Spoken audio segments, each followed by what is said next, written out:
Hi everyone, JJ here. Welcome back. Well, today we've got part of an interview with Anne Applebaum, who's talking about what contemporary dictators, authoritarians around the world, and there are quite a few, what they have in common and how to build a resistance against them. Now, she's looked at different regimes, so she does know what she's talking about. She's written a book, a recent book called Autocracy Inc., about the links between these contemporary authoritarians, and so she studied these regimes, so she does know what she's talking about. And of course it's very relevant in the United States today with what's happening, and she's very concerned about it. So many people are asking what's to be done, how to build a resistance against it, and who would have thought it would be happening in the US, but it does seem to be. As we speak, it's ramping up from when this interview was just a few weeks ago, so it's moving fast. So let's see what Anne has to say first, and I'll react to some of it. Let's go. If you look around the world, if you look at what links modern dictators and stipulate that modern dictators have very different ideologies, you have nationalist Russia and communist China and theocratic Iran and whatever North Korea is, and the Bolivarian socialists in Venezuela. And you ask, what is it they have in common? Why do they support one another, which they do? Why do they help keep one another in power, which they do? There's a whole consortia of countries keeping the Venezuelan dictator Maduro in power, for example, even though they would seem to have nothing in common. One of the answers is that they all share an interest in stealing and hiding money, and in helping one another evade the sanctions that have been set up to prevent them from doing that. And in perpetuating their own, not just their own power, but their own wealth. And there is now a set of systems that exist, some of which are facilitated by the Western financial world, by the offshore banking havens that we've created, and the shell company system that we created that helps people hide money. But it's So this rings a bell, doesn't it, with what's going on with Trump enriching himself this time, enriching his family, his friends. We've seen that with the meme coin, which she does mention, but other ways that authoritarians enrich themselves. And it's interesting that these are quite different regimes, the one she mentions, but they all have this in common, where they're enriching themselves, and it is a form of corruption, and that is a key to combating it, as well, as she explains. it's the one thing that they have all in common, and it's the one thing that they all pursue. It's also true that when you have a declining democracy or a mixed system, as you had in Russia, for example, in the 90s, the moment when the regime begins to really earn money is also often the moment when they really feel the need to crack down on civil liberties, because the most effective protest movements, and Russia is the best example of this, are often the ones that organize around corruption. Because people can see and feel corruption. Ordinary people, you don't need to know the history of the American Constitution, or even have much of an education. And you can intuitively understand that it's wrong for some people to be able to steal and keep their money, whereas other people are very poor. And So that's some good news and some bad news in there, that people can see the corruption, and as time goes by, perhaps they'll see what Trump's doing. Apparently, he has increased his own wealth since coming into power by some big percentage, like 40%, and we can see that happening, almost week by week. There's something, the meme coin, which is set up for foreign people even to funnel money to him and his family. There's a number of meme coins. This is probably why he's so keen on crypto. And there are many other ways. We talked about the jet that supposedly the Air Force has been given, but he's going to be using it after he leaves the presidency. So these are massive sums, and you remember that previous presidents have not been able to enrich themselves, have not done that. Maybe some corruption, but this is on a scale that we've never seen before. Remember, President Carter, if you didn't know, had to give up his peanut farm, which seems like peanuts now compared to what's going on with Trump and his family at the moment. Just blatantly enriching themselves. And as he says, this is what the people can see, and this is a key to fighting back that corruption. The people can see corruption.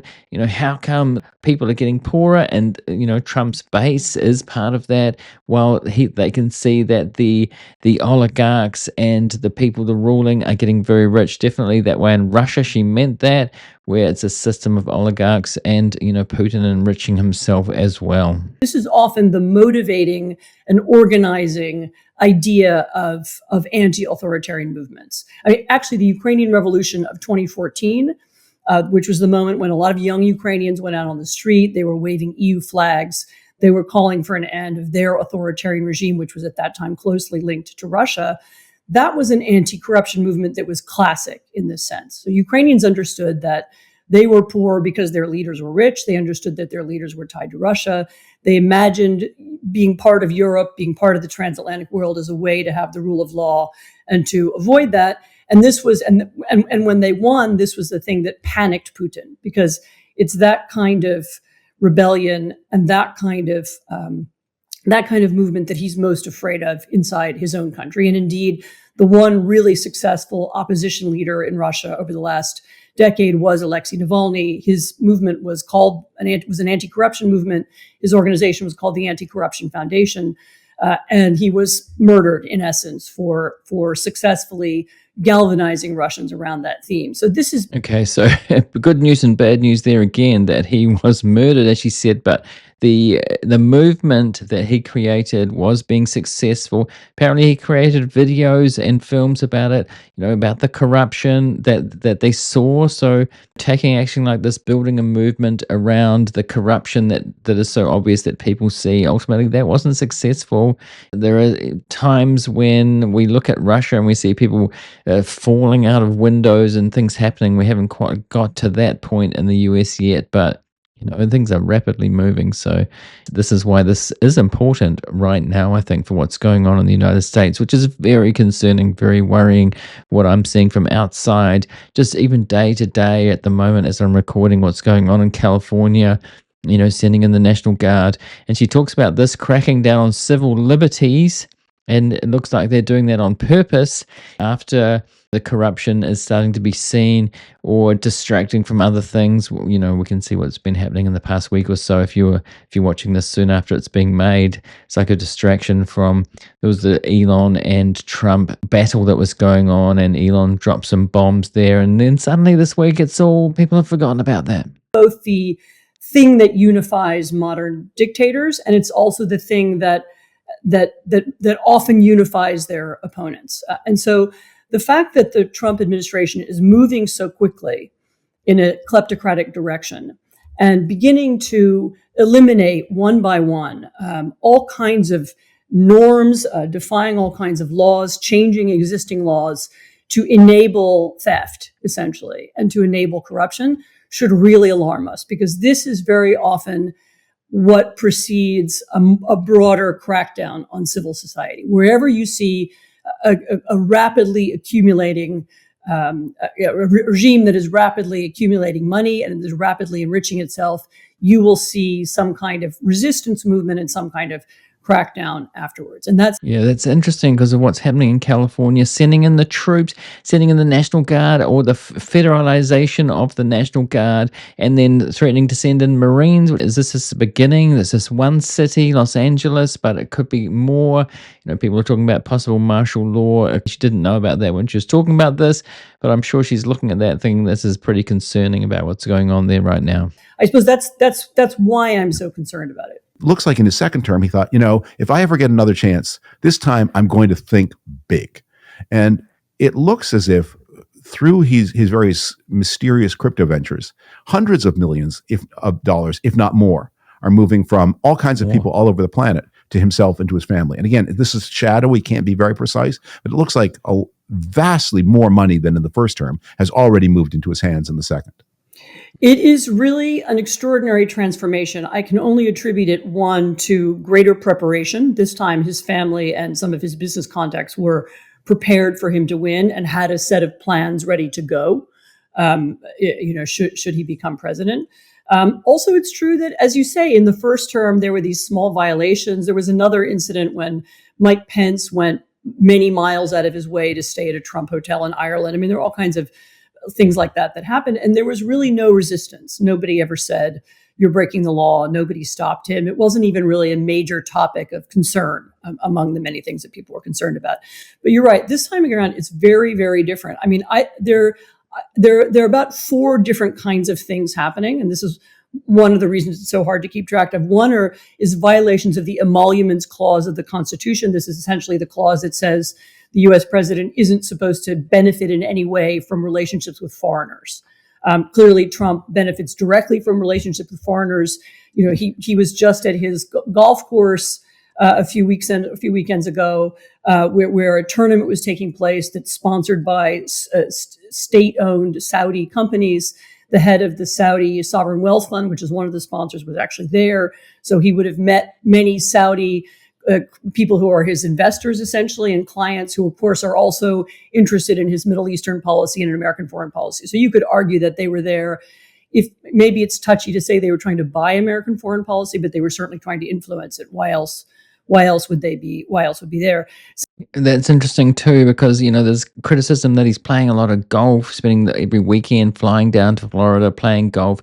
But these are the kinds of things that he's doing. He's making his own deals, and that's a good example. They did a trip to the Middle East with the oligarchs as well, and there have been reports of Trump hotels and things, developments happening, or that Jared Kushner's doing, or other members of the family are organizing, where it just seems to be blatantly enriching the family hugely. If it's not him, it's other people around him, his other business colleagues or friends of his, cronies of his.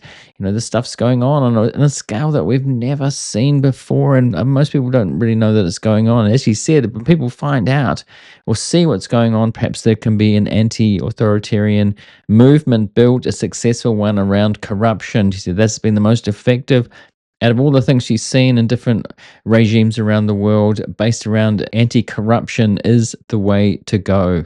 Secondly, there are conflicts of interest. And this, again, is on a scale that we have never seen before.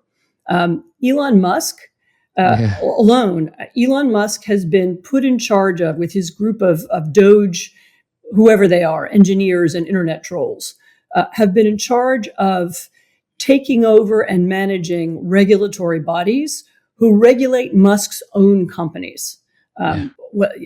He's also got control and the power to hire and fire people at agencies that subsidize his companies. So this was something that people thought Doge was about finding waste and fraud, which they haven't found any fraud whatsoever. This was a cover. This was a cover for what was really going on. Elon really wanted to go in there, and the tech bros, the tech billionaires, are all about decreasing regulation. So that was his chance to go in there and decrease regulation, fire people here and there involved in regulation. There were various investigations on his company. So that was blatant, but there was a cover there. A lot of people thought that was about inefficiency and waste and finding that, but really it did seem to be a cover. So it was a pretty good cover. A lot of people didn't catch on to that in terms of looking at corruption, but massive conflicts of interest there for Elon, who had the time of his life going in there and doing whatever he pleased with government. He probably couldn't believe his luck. Well, he did pay for it. Nearly $300 million he gave to Trump for that. And then, of course, it didn't last long because they got massive egos and they've broken up. Maybe they'll get back together. Elon seems to be conciliatory because he can see that it might hurt him, even him, the richest person in the world. The power of the US president can really hurt his companies if he wants to, as we see in Russia. As I said, people, even oligarchs, falling out of windows or coming to untimely ends. These people aren't immune from an authoritarian leader. He can determine government policy towards his own companies. He can direct money towards his companies if he wants to. He can eliminate regulations of his companies if he wants to. And he is somebody who has been found in violation of all kinds of regulations, pollution regulations, other kinds of legal issues have plagued a lot of his companies from the beginning. And he now has been given a mechanism to escape that. And I should say, he's just the most egregious version of this. There are many people throughout this administration who have kept their private interests, who haven't recused themselves from investment issues, who have nevertheless kept their jobs. Thirdly, there are legal changes. There are laws that were on the books that the Trump Department of Justice or the Treasury Department will not enforce. There's something called the Foreign Corrupt Practices Act. This was designed to forbid U.S. Entities from bribing companies and abroad, and that's now that law is now not being enforced. That was crazy. That was so early on. That was just like in the first week almost. It was like, what? Moving forward really quickly. That was like, what are you doing? What is he doing? And people are allowed to basically bribe. That was an early red flag for this Trump 2.0 regime. There's also a Corporate Transparency Act, which was designed to force the owners of shell companies and anonymous properties to register their names so that when someone bought, for example, an apartment in a Trump building, we would know who the real owner was. Is it, Joe Smith down the street, or is it a Kazakh billionaire who's interested in having influence on the U.S. government? And they have now said they will not be enforcing that law either. And then finally, there is outright corruption. So Trump has created a cryptocurrency company, World Liberty Financial. Indeed, we've already talked about that. That seems to be in one big place that he is enriching himself, which seems to be largely anonymous. So anybody from anywhere in the world can pour money directly to him through that. It seems to be what it's all about. And so pointing out this corruption, I think, is going to be important. And to follow it, I'm certainly going to follow what's going on and talk about it. As she said, it's important for people to know about the corruption that's going on. Many people don't care, don't follow politics, don't know what's going on. So it's important to follow these things and to listen to people like Anne, because she knows what she's talking about and she's very concerned about what's happening in the US right now. Let me know what you think in the comments. I'd love to hear what you think. And thanks for watching this one. I'm going to put a related video right there and also a subscribe link. This is a new channel just getting started. This is focused particularly on politics, and this is where politics is going in the US right now. So do subscribe and follow along. And thanks for watching this one, and I'll see you in the next one.